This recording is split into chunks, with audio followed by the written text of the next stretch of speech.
నమస్తే, welcome to Y news. నేను Kalyan. The news sponsored by Vyra family restaurant, national highway, Petagunta.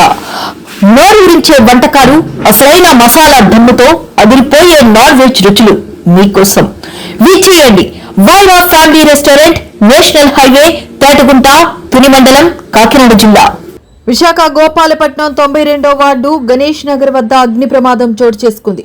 ఇక్కడ ఉన్న Ola electric bike mechanic shop లో ఓలా బండికి రాత్రి ఛార్జింగ్ పెట్టి షాప్ మూసి మెకానిక్ వెళ్లిపోయాడు. అర్ధరాత్రి 1 గంట సమయంలో ప్రమాదవశత్తు షాపు కన్నాల్లో నుండి దట్టమైన పొగలు రావడంతో స్థానికులు పోలీసులకు ఫిర్యాదు చేశారు. ఘటనా స్థలానికి చేరుకున్న పోలీసులు స్థానికుల సహాయంతో షాపు తెరిచేసరికి షాపు మొత్తం మంటలకు కాలి బూడిదయ్యింది. ఫైర్ సిబ్బంది అగ్నిమాపక వాహనంతో మంటలను అదుపు చేశారు. అగ్ని ప్రమాదంలో 3 ఓలా ఎలక్ట్రిక్ ద్విచక్ర వాహనాలు, 1 ల్యాప్టాప్, ఇతర సామగ్రి కాలిపోగా సుమారు 5 లక్షల నష్టం వాటిల్లినట్టు అంచనా వేశారు. గోపాలపట్నం పోలీసులు కేసు నమోదు చేశారు.